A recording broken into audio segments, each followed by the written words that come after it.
एक छोटे गांव में जो कठिन पहाड़ियों और बिसबिसानी जंगलों के बीच में बसा था, वहाँ एक विनम्र ब्राह्मण राघव नामक व्यक्ति रहता था।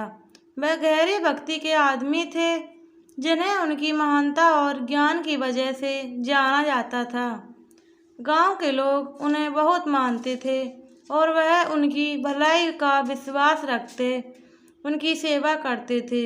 लेकिन किस्मत के अपने तरीके होते हैं और कभी कभी यह पवित्र आत्माओं को अपने सबसे अंधेरे परीक्षणों में ले जाता है।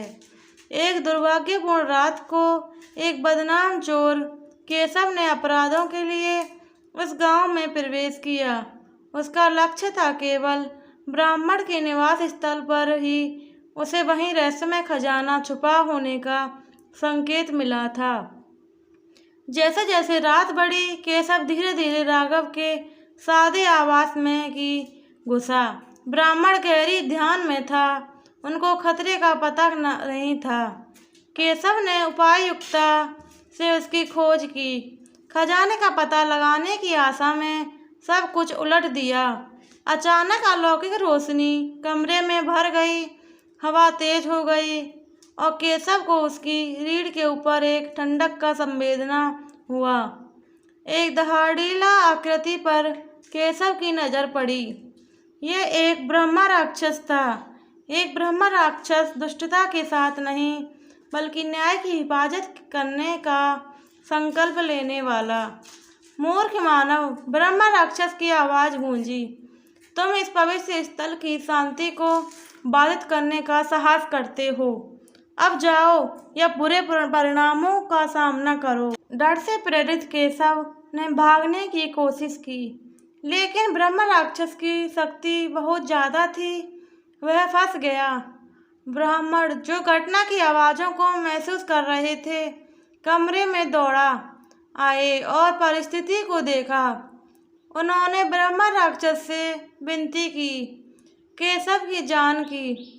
ब्रह्म राक्षस ने उसे बख्शा, पर एक शर्त पर की। उसको अपराध की जिंदगी को छोड़कर धर्म के मार्ग में अपना दिल देना होगा। इस दूसरे मौके के इस प्रार्थना को देखकर केशव ने वायदा किया कि उसके तरीकों को सुधारने का प्रयास करेगा। राघव हमेशा दयालु आत्मा ने केशव को अपनी छाया में लिया। समय के साथ केशव बदल गया। उसने ब्राह्मण के शिष्य के रूप में जीवन जिया, करुणा, विनम्रता और भक्ति की दिशा में आगे बढ़ा। सालों बीत गए और एक बार आपराधिक चोर एक आशा की किरण बन गया। दयालुता और ज्ञान का प्रसार करता गया।